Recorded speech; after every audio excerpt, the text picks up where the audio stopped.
নমস্কার সবাইকে, আমি মুন। আপনারা শুনছেন আমৃত্য ভালোবাসি তোকে। লিখেছেন সালমা চৌধুরী। পর্ব 20। তৎক্ষণাৎ মেঘের অভিব্যক্তি বদলে গেল, চোয়াল শক্ত হয়ে এলো, দীর্ঘশ্বাস ছেড়ে কপাল কুঁচকালো। মনে মনে বলল, আমি ওনাকে নিয়ে ভাবছি কেন? ওনাকে নিয়ে ভাবার তো মানুষ আছে। তাছাড়াও উনি আমায় মেরেছেন, আর শাস্তি আল্লাহ ওনাকে দিয়েছেন। আমার তো এতে খুশি হওয়ার কথা। কথাগুলো ভেবেই গাল ফুলালো। তারপর মায়ের মলিন মুখের পানে একবার তাকিয়ে আবার মনে মনে বলা শুরু করলো, যেখানে আম্মু আব্বু আর ভাইয়া কোনোদিন আমার গায়ে হাত তোলেনি, সেখানে উনি আমার গায়ে হাত তুললেন কোন অধিকারে? তাও আবার আর একজনের জন্য। উনি আমাকে পছন্দ করলেও মেনে নিতাম। উনি তো জান্নাত আপুকে ভালোবাসেন, তাহলে আমার উপর অধিকার দেখাতে আসছেন কেন? কারো জীবনে অবাঞ্ছিতের ন্যায় পড়ে থাকার চেয়ে একাকী জীবন কাটানো অনেক ভালো। আমি আপনার জীবনে অবাস্থিত হয়ে থাকতে চাই না। আজ থেকে আমার মনে হিটলারের কোনো অস্তিত্ব থাকবে না। একবার সুস্থ হয়ে শুধু আমার জীবনের সকল সিদ্ধান্ত আমি নেব। আমার ব্যাপারে কাউকে নাক গলাতে দিব না। হালিমা খান মেয়ের কপালে হাত রেখে ব্যস্ত হলেন জলপট্টি দেওয়ার জন্য। গত রাত থেকে নাওয়া খাওয়া এক করে মেয়ের যত্ন নিচ্ছেন। চোখ মুখে ক্লান্তির ছাপ স্পষ্ট। মেঘের মাথার জলপট্টি দিতে দিতে মেঘের চুলে হাত দিলেন। দীর্ঘ চুলে জট লেগে অগোছালো হয়ে আছে। হালিমা খাল কোমল কণ্ঠে মেয়েকে বললেন, তুই সুস্থ হলে তোকে নিয়ে পার্লারে যাব। মেঘ ছোট করে শুধালো, কেন? হালিমা খান শ্বাস ছেড়ে শীতল কণ্ঠে বললেন, তোর চুলগুলো কাটাতে হবে। মেয়ে কাঁদকে উঠে বলল, না, চুল ছোট করব না। হালিমা খান মেয়ের মাথায় হাত বুলাতে বুলাতে ঠান্ডা স্বরে বোঝাচ্ছেন, তুই তো নিজের যত্নই নিতে পারিস না, চুলের যত্ন কিভাবে নিবি? তার থেকে ভালো এখন চুলগুলো কেটে দিলে ভর্তি পরীক্ষা দিতে দিতে দেখবি বড় হয়ে যাচ্ছে। মেঘ চুপচাপ মায়ের কথা শুনছে, কোনো প্রতিবাদ করলো না। চোখ বন্ধ করে শুয়ে আছে। এখনো জ্বর 100 ডিগ্রি সেলসিয়াসতেই আছে। ওষুধ খাওয়ানো হচ্ছে, তারপরও কমছে না। প্রয়োজন ছাড়া কারোর সাথে কথা বলে না, সারাক্ষণ চোখ বন্ধ করেই শুয়ে থাকে, আর না হয় ঘুমায়। তানভীর বিকেলে বের হয়েই এমপির সম্মেলনে গেল। সেখানে প্রোগ্রাম শেষ করে তারা কয়েকজন মিলে এলাকায় বেরিয়েছে ভোট চাওয়ার জন্য। এক গলিতে কয়েকটা বাসায় ভোট চাওয়ার পর আচমকা তানভীরের নজর পড়ে মেইন রোডে। সাথের কয়েকজনকে দায়িত্ব নিয়ে তানভীর দৌড়ে বেরিয়ে এসেছে গলি থেকে। মেইন রোডে এসে গলা উঁচু করে ডাকলো, এই মেয়ে দাঁড়াও। বন্যা সহসা পিছন ঘুরল। তানভীরকে দেখে বিস্মিত হয়ে বলল, ভাইয়া আপনি?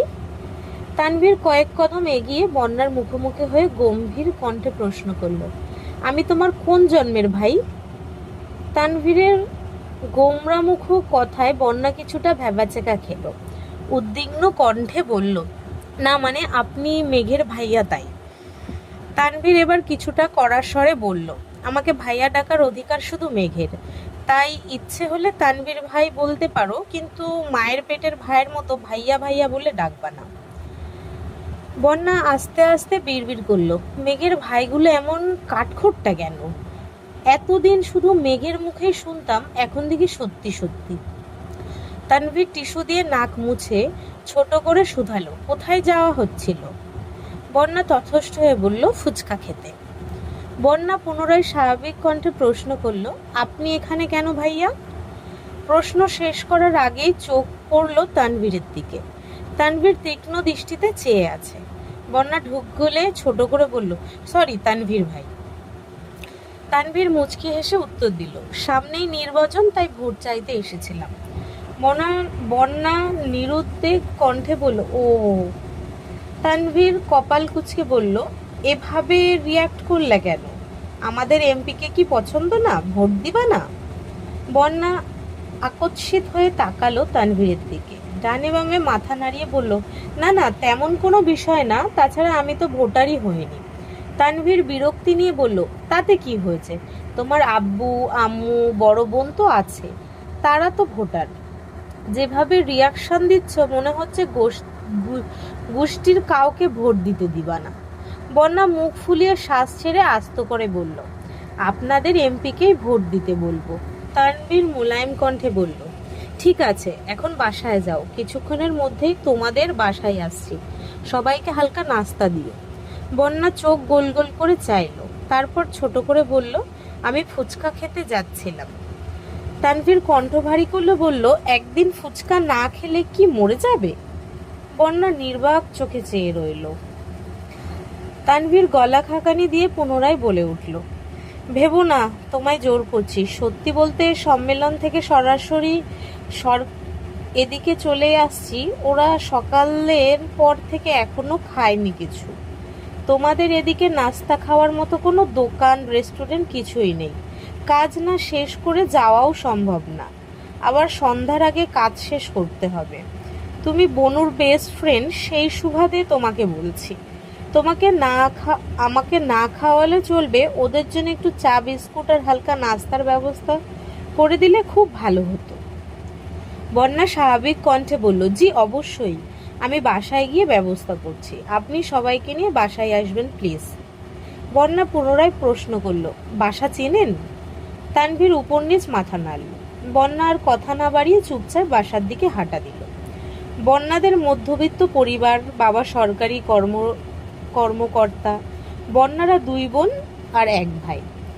বন্যার বড় বোনের স্নাতক শেষ, এখন চাকরির জন্য পড়াশুনো করছে আর বিভিন্ন চাকরির পরীক্ষা দিচ্ছে। বন্যা ছোট মেয়ে, তাছাড়া বন্যার একটা ছোট ভাইও আছে, এখন ক্লাস 8-এ পড়ে, নাম রিত। বন্যা বাসায় গিয়ে আম্মুকে আর বোনকে বলে রান্নার ব্যবস্থা করেছে। কিছুক্ষণ সময়ের মধ্যেই নুডলস, পকোড়া, ফিরনি, সাথে চা বিস্কুট রেডি করে ফেলেছে। কিছুক্ষণ পর হাজির হলো শলক কোলে। এলাকার সব বাড়িতে বলে শেষের দিকে গিয়েছে বন্যাদের বাসায়। কলিং বেল চাপতেই কিছুক্ষণের মধ্যে বন্যা এসে দরজা খুলে দিল। তানভীর 2টা শপিং ব্যাগ এগিয়ে দিল বন্যার দিকে। সবাইকে বসতে বলে বন্যা ভিতরে চলে গেছে। বন্যার আম্মু সকলকে নাস্তা দিতে ব্যস্ত। বন্যার বোন কাজ শেষ করে আগেই নিজের রুমে চলে গেছেন। একটা শপিং ব্যাগ খুলতেই চোখে পড়ল পার্সেল করা ফুচকা। বন্যা আশ্চর্য নয়নে তাকিয়ে আছে আর বিড়বিড় করে বলছে, তানভীর ভাই আমার জন্য ফুচকা এনেছেন? উনি কবে থেকে এত ভালো মানুষ হলেন? তারপর দ্বিতীয় শপিং খুলে দেখলো এতে আপেল, মাল্টা আরও কি কি ফল। বন্যাদের বাসায় টুকটাক নাস্তা করে বেরিয়ে পড়েছে সকলে। বন্যা রান্নাঘর থেকে বেরিয়ে মায়ের সাথে মেইন গেট পর্যন্ত এসে দাঁড়িয়েছে। তানভীর হাসি মুখে বন্যার মায়ের বিদায় নিল। তারপর বন্যার দিকে চেয়ে স্বাভাবিক কণ্ঠে বলল, তোমার বান্ধবী অসুস্থ, খোঁজ নিও ওর, আসছি। তারপর চুপচাপ বেরিয়ে চলে গেল তানভীর। তানভীর যাওয়ার পরপরই বন্যা রুমে এসে মেঘকে কল দিল। টানা 2বার কল বেজে শেষ হয়েছে, দ্বিতীয়বার রিসিভ হলো। বন্যা চিন্তিত স্বরে সুরাল, তুই নাকি অসুস্থ, কি হয়েছে তোর? মেঘ জ্বরের ঘোরে কথা বলতে পারছে না, কাপা কাপা গলায় বলল, জ্বর তোকে কে বলল? বন্যা স্বাভাবিক কণ্ঠে জবাব দিল, তানভীর ভাই এসেছিল, উনিই বলে গেলেন। মেঘ কপাল কুঁচকে গলায় একটু জোর দিয়ে বলল, ভাইয়া তোদের ওখানে গেছিল কেন? বন্যা বলল, আমাদের এলাকাতে ভোট চাইতে এসেছিলেন, আরও কয়েকজন ছিল, আমাদের বাসায় হালকা নাস্তা করে গেছেন আর তোর কথা বলে গেছেন। মেঘ ঠান্ডা কণ্ঠে বলল, ও আচ্ছা। বন্যা পুনরায় শুধালো, জ্বর কি বেশি? আর জ্বর কিভাবে বাঁধালি? মেঘ ভরাট শীতল কণ্ঠে উত্তর দিল, অনেক জ্বর, এমনিই উঠছে। মেঘ মনে মনে ভাবছে, আবির ভাই থাপ্পড় মেরেছে, এটা কোনোভাবেই বন্যাকে বলা যাবে না। বন্যা উত্তেজিত কণ্ঠে বলল, বেবি শোন না। মেঘ জ্বরের ঘোরেই বলছে, বল শুনছি। বন্যা দ্বিগুণ উত্তেজিত কণ্ঠে বলল, জানিস তোর ভাই তো আমার জন্য ফুচকা নিয়ে আসছে আজ। মেঘ এবার চোখ গোল গোল করে চাইল, গলা ঝেড়ে বলল, কাহিনী কি, পুরোটা বল। বন্যা এবার স্বাভাবিক কণ্ঠে সম্পূর্ণ ঘটনা খুলে বলল। সবটা শোনার পর মেঘের সোজাসাপটা উত্তর, শোন, আমার ভাই যতই রাগ দেখাক না কেন, দিন শেষে আমার পছন্দের সব জিনিস ভাইয়া এনে দেয়। আবির ভাইয়ের মতো এত নিষ্ঠুর না, তাই ভবিষ্যতে আমার ভাইয়াকে নিয়ে বাজে কথা বলবি না। বন্যা উদ্বিগ্ন কণ্ঠে বলল, আবির ভাইয়ের সাথে আবার কিছু হয়েছে নাকি? মেঘ থাপ্পড়ের কথা এড়িয়ে গিয়ে বলল, ওনার ফোনে একটা মেয়ের ছবি দেখছি, তাছাড়া জান্নাত আপুর সাথেও গতকাল কথা মধুর স্বরে কথা বলছিলেন। আমার মনে হয় জান্নাত আপুকেই উনি পছন্দ করেন। বন্যা বিরক্তি নিয়ে বলা শুরু করলো, ফালতু ব্যাটারে নিয়ে একদম ভাববি না তুই, তোর জন্য কিউট একটা বয়ফ্রেন্ড খুঁজে দিব, তুই কোনো চিন্তা করিস না। এই ব্যাটার কথা তো ভুলেই ভাববি না, ওই ব্যাটা কি হারাচ্ছে সেটা একদিন ঠিক বুঝবে। মেঘের অক্ষিপট ভিজে আসছে, গলা খাকানি দিয়ে আস্তে করে বলল, সময় পেলে আমায় দেখতে আসিস, রাখছি এখন। সঙ্গে সঙ্গে কল কেটে দিল মেঘ। বন্যাও বুঝতে পারলো মেঘের মন খারাপ, তাই আর বিরক্ত করেনি। মেঘ নীরব কিছুক্ষণ চোখের জল ফেলে বিড়বিড় করে বলল, আমাকেও অনুভূতিহীন আর নিষ্ঠুর হতে হবে, যাতে দুনিয়ার কোনো কষ্ট আমায় ছুতে না পারে। তারপর রুমের ছাদের দিকে চেয়ে অন্য মনস্ক কণ্ঠে গুনগুন করে গান গাইছে। আবছায়া চলে যাওয়া হিজলের দিন, অভিমান জমে জমে আমি ব্যথাহীন, আহারে জীবন আহা জীবন, জলে ভাসা পদ্ম যেমন। এটা একটা গান ছিল, আমি কবিতা বলে ফেলেছি।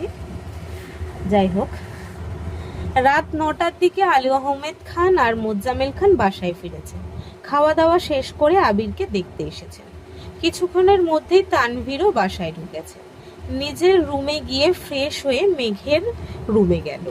হালিমা খান মেঘের মাথায় জলপট্টি দিচ্ছেন। মেঘ চোখ বন্ধ করে শুয়ে আছে। মেঘের কাছে কিছুক্ষণ বসে আবিরের রুমে চলে গেল তানভীর। মালিয়া খান ছেলের মাথার কাছে বসে বসে মাথায় হাত বুলাচ্ছে। জ্বর কিছুটা কমেছে, তবে হাতে হালকা ব্যথা, সাথে ফোলাটাও আছে। আলী আহমেদ খান আর মোজাম্মেল খান চেয়ারে বসে আছেন। তানভীর রুমে ঢুকে অন্য পাশে ঘুরে এসে আবিরের বিছানায় বসলো। কপালে হাত দিয়ে তাপমাত্রা বোঝার চেষ্টা করলো।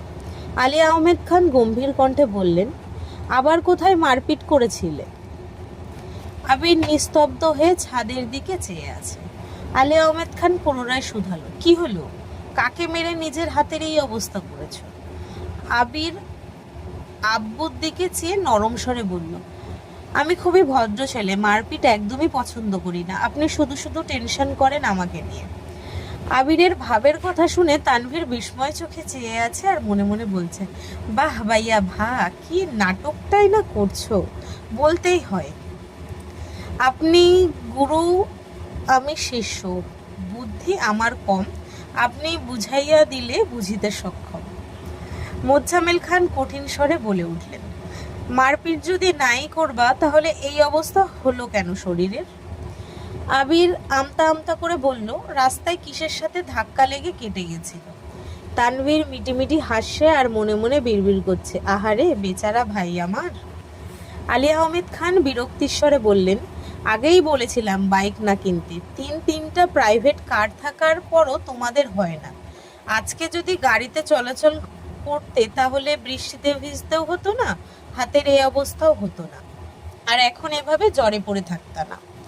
শ্বাস ছেড়ে আবার বলা শুরু করলেন, ঠিকই তো, তোমার বন্ধু সেদিন এসে তোমায় কোম্পানির ওপেনিং ডের ইনভাইটেশন দিয়ে গেল, তুমি আধমরা হয়ে পড়ে থাকলে ওপেন কে করবে?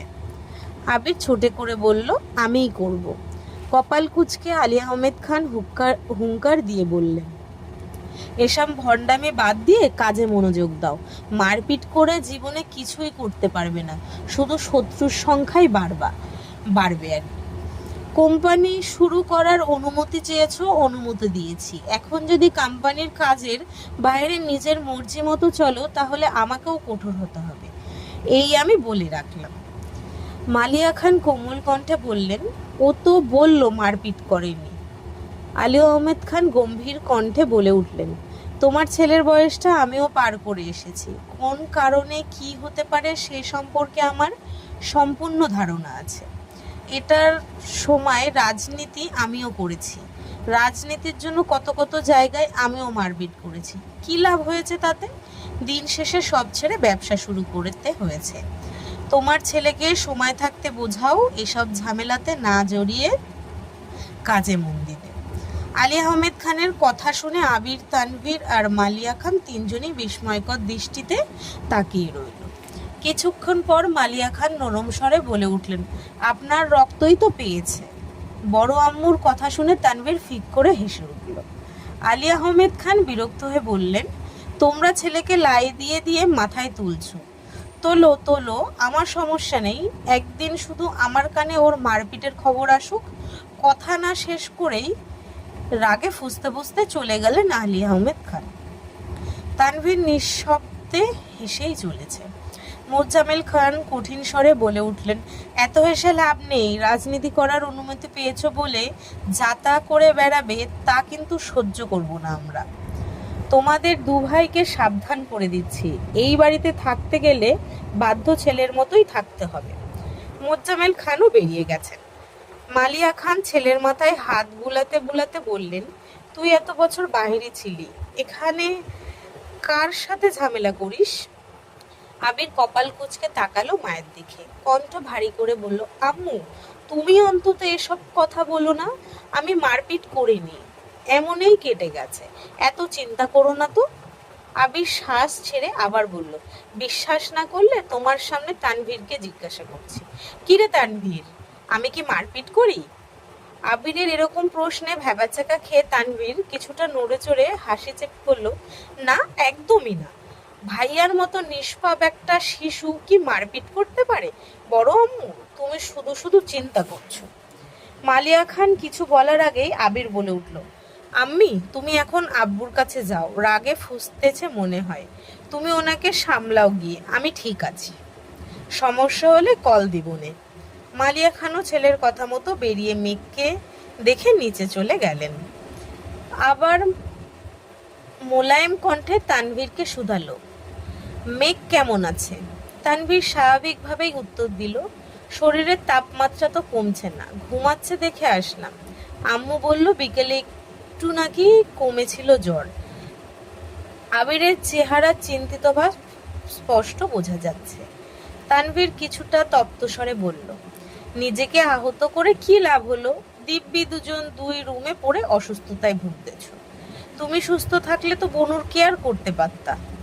আবির চুপচাপ শুয়ে আছে, কিছুই বলছে না। আবিরকে নীরব থাকতে দেখে তানভীর ছোট করে শুধালো, ব্যথা কমেছে হাতের? আবির গম্ভীর কণ্ঠে উত্তর দিল, কিছুটা। তানভীর পুনরায় প্রশ্ন করল, খেয়েছো ভাইয়া? আবির সঙ্গে সঙ্গে উত্তর দিল, হ্যাঁ। আবির হঠাৎই তীক্ষ্ণ দৃষ্টিতে চেয়ে তানভীরকে প্রশ্ন করল, কোথাও যাবি বলছিলি, গেছিলি? কি খাওয়ালো? তানভীর হাসি মুখে উত্তর দিল, নাস্তা খাওয়াইছে। আবির স্বাভাবিক কণ্ঠে বলল, ও আহেদ, গো আহেদ। তানভীর শান্ত স্বরে বলল, রেস্ট নিবা? লাইট অফ করে দিব? আবির উপর নিচ মাথা নাড়ালো শুধু। তানভীর লাইট অফ করে বেরিয়ে গেছে। ঘণ্টাখানেক পর আবির কোনো রকমে উঠে নিজের রুম থেকে বেরিয়ে ধীর গতিতে মেঘের রুমে এসেছে। হালিমা খান কোনো কারণে নিচে গেছেন। বারান্দার লাইটের আলোতে পরিষ্কার দেখা যাচ্ছে মেঘ গভীর ঘুমে মগ্ন। 24 ঘন্টার জ্বরেই অষ্টাদশীর মুখমণ্ডল মলিন হয়ে গেছে। মেঘের ঘুম বরাবরই খুব গভীর। বাড়িতে বড়সড় দুর্ঘটনা হলেও ঘুমে থাকলে মেঘ কিছুই বুঝতে পারে না। এখন তো জ্বর, তার উপর ঔষধের প্রভাবে সারা দিন রাত শুধু ঘুমায়। আবির বিছানার পাশে মেঘের কাছাকাছি এসে বসেছে। বাম হাত এগিয়ে দিল অষ্টাদশীর কপাল বরাবর। জ্বরের তীব্রতা বুঝতে পেরে দীর্ঘশ্বাস ফেলল। অষ্টাদশীর চুলে হাত বুলাতে বুলাতে বিড়বিড় করে বলল, আল্লাহ, ওর সব ব্যাধি আমায় দাও, তবু ওকে তুমি সুস্থ করে তোলো প্লিজ। ওর এই অসুস্থতা সহ্য করার ক্ষমতা আমার নেই। কিছুটা সময় নিস্তব্ধ হয়ে চেয়ে রইল অষ্টাদশীর ক্লান্ত বদনে। মনে মনে কত শত ভাবনারা যেন বাঁধ ভেঙে ছুটোছুটি করছে। মাথায় হাত বুলাতে বুলাতে শীতল কণ্ঠে বলা শুরু করলো, আই অ্যাম সরি মেঘ, আর কোনোদিন তোর গায়ে হাত তুলব না। প্লিজ এবারের মতো মাফ করে দিস আমায়। গত 9 বছরের মতো এবার অন্তত দূরে সরিয়ে দিস না। রাগ কর আর যাই কর, কিন্তু কথা বলিস প্লিজ। তুই কথা না বললে এবার হয়তো দেশ নয় দুনিয়াই ছেড়েই দেব। কথাগুলো একবারে বলে দীর্ঘশ্বাস ছেড়ে ধীর পায়ে রুম থেকে বেরিয়ে নিজের রুমে চলে গেল আবির। রুমে গিয়ে ফোন হাতে নিয়ে ডাক্তারের নাম্বার কল করলো। ডাক্তারের সাথে কথা শেষ করে একটা ছোট পৃষ্ঠাতে দুটো ঔষধের নাম লিখতে লিখতে তানভীরকে কল করলো। তানভীর 1 মিনিটের মধ্যে রুমে হাজির হলো। আবির ওয়ালেট থেকে 1000 টাকার নোট বার করলো। ঔষধের নাম লেখা পৃষ্ঠা আর টাকাটা তানভীরের দিকে এগিয়ে দিয়ে বলল, কষ্ট করে এই 2টা ওষুধ নিয়ে আসবে প্লিজ, আর বাকি টাকা দিয়ে ওর জন্য খাবার নিয়ে আসিস। তানভীর পৃষ্ঠা হাতে নিয়ে ঠান্ডা স্বরে বলল, টাকা লাগবে না, আমার কাছে আছে। আবির শক্ত কণ্ঠে বলল, নিতে বললাম নে, ওর ওষুধ এনে একটা করে এখন খাওয়াইয়া দিস। তানভীর ঠিক আছে বলে টাকা নিয়ে বেরিয়ে পড়েছে। আবির বিছানার সাথে হেলান দিয়ে বসে ফোনের ওয়ালপেপারে দেওয়া মেঘের ছবিটা মনোযোগ দিয়ে দেখছে। আবির দেশে ফেরার পর শুক্রবারে যখন সব আত্মীয়রা আবিরকে দেখতে এসেছিল, সেই সময় সোফায় আবির আর মেঘ মুখোমুখি বসেছিল। তখন আবির মেঘের ছবি তুলেছে, সেই ছবিটাই এডিট করে ওয়ালপেপার দিয়ে রেখেছে। ছবিটা দেখতে দেখতে হঠাৎই ঠোঁটের কোণে একচিলতে হাসি ফুটে উঠল আবিরের। তারপর গুনগুন করে গান গাইতে শুরু করলো, তুই তো আমার সব রে পাগল, তুই তো আমার সব, তুই তো আমার বেঁচে থাকার বড় অনুভব। কেটে গেল 2 দিন। আবির কিছুটা সুস্থ হয়েছে, হাতের ব্যথা একেবারে সরেনি, ওষুধ চলছে। এর মধ্যে রাকিব, রাসেল সহ বাকি বন্ধুরাও দেখতে এসেছিল আবিরকে। এই 2 দিনে মেঘের জ্বর কমেছে ঠিকই, তবে শরীর অতিরিক্ত দুর্বল। হালিমা খান ঘন্টায় ঘন্টায় মেয়ের জন্য এটা সেটা রান্না করে নিয়ে আসে আর মেয়েকে জোর করে খাওয়ায়। আবির রাতে দিনে বেশ কয়েকবার করে মেঘকে এসে দেখে যায়। মেঘ সজাগ থাকলেও আবিরকে দেখলেই চোখ বন্ধ করে শুয়ে থাকে। আবির 2-1টা কথা বললেও মেঘ যেন নিস্তব্ধ হয়ে থাকে, সর্বোচ্চ মাথা নাড়ে শুধু। গভীর রাতে আবির বিছানায় বসে বাম হাতে ল্যাপটপে কাজ করছিল। আগামীকাল 1 তারিখ, আবিরের অফিসের ওপেনিং ডে। ইকবাল খান দরজায় এসে হালকা কাশি দিয়ে বললেন, ভিতরে আসবো? আবির ল্যাপটপ থেকে চোখ সরিয়ে কাকামণির দিকে চেয়ে বলল, কাকামণি, ভেতরে এসো। ইকবাল খান চেয়ারে বসতে বসতে শুধালো, শরীরের কি অবস্থা এখন? কাল কি অফিস করতে পারবি? আবির ঠান্ডা কণ্ঠে জবাব দিল, পারবো। তাছাড়া রাকিব, রাসেল তো আছেই, সমস্যা হবে না আশা করি। ইকবাল খান একটু শক্ত কণ্ঠে বললেন, কালকে কিন্তু বাইক নিয়ে বের হবি না, আমি তোকে নিয়ে যাব। আবির মাথা নিচু করে বলল, আমি যেতে পারবো বাইকে। ইকবাল খান এবার কিছুটা রেগেই বললেন, তোকে তো তোর বাবা চাচার সাথে যেতে বলছি না, তুই আমার সাথে যাবি। আমি তো নিজের টাকা দিয়ে গাড়ি কিনেছি, এখানে ওনাদের অধিকার নেই। আবির গম্ভীর কণ্ঠে বলল, তারপরও? ইকবাল খান রাগান্বিত কণ্ঠে বলে উঠলেন, তারপরও বলতে কিছু নেই, তুই আমার সাথে যাবি, এটাই শেষ কথা। আর তুই যদি এই অবস্থায় বাইক নিয়ে বের হতে যাস, তখন তো ভাইজান ডাইরেক্ট নিষেধ করবেন, তখন তো আবার আদেশ মানতে ঠিকই বাধ্য হবি। এত ঝামেলার দরকার নেই, তুই কাল আমার সাথে যাচ্ছিস, এটাই শেষ কথা। আবির দীর্ঘশ্বাস ছেড়ে বলল, ঠিক আছে। সোমবার সকাল সকাল আবির একেবারে পরিপাটি হয়ে রুম থেকে বের হয়ে মেঘের রুমে ঢুকলো। ফিটফাট সুদর্শন আবির ভাইকে দেখে মেঘের ভিতর ধুকবুক শুরু হয়ে যাচ্ছে। মেঘ বিপুল চোখে তাকিয়ে নিজে প্রশ্ন করছে, ওনাকে এত ভাল লাগে কেন? দেখলেই যেন মনটা শান্তিতে ভরে যায়। আবির মেঘের কাছাকাছি এসে মোলায়েম কণ্ঠে শুধালো, বসতে পারি? মেঘ নির্বাক তাকিয়ে রইল। কয়েক মুহূর্ত পর মাথা হেলিয়ে বোঝালো বসার জন্য। আবির মেঘের কাছাকাছি বসে ঠান্ডা হাতের মেঘের কপালে আলতো করে ছুতেই মেঘ কিছুটা কেঁপে উঠল। আবির চিন্তিত স্বরে বলল, জ্বর তো নেই, তারপরও চোখ মুখ এত শুকনো লাগছে কেন? খাস না কিছু? মেঘ কিছুই বলছে না। আবির পুনরায় বলল, বাহিরের কিছু খাবি? আসার সময় নিয়ে আসবো? মেঘ সঙ্গে সঙ্গে মাথা নেড়ে না করলো। আবির উদ্গ্রীব হয়ে বলল, কি খাবি বল? রেস্টুরেন্টের খাবার? কেক, বিস্কিট, চানাচুর, চিপস, চকলেট নাকি আইসক্রিম? মেঘ আস্তে করে বলল, কিছু খাবো না। আবির ভ্রু নাচিয়ে শোধালো, চিপসও খাবি না? মেঘ ছোট করে বলল, না। না বলেই সঙ্গে সঙ্গে ওষ্ঠ উল্টাল। আবির তীক্ষ্ণ দৃষ্টিতে চেয়ে দীর্ঘশ্বাস ছেড়ে বলল, আচ্ছা বাদ দে, আজ আমার নিজস্ব অফিসের প্রথম দিন, দোয়া করিস আমার জন্য। মেঘ আশ্চর্য নয়নে তাকিয়ে মনে মনে ভাবছে, আবির ভাই আমার কাছে দোয়া চাইতে এসেছিল? এটা কি স্বপ্ন নাকি?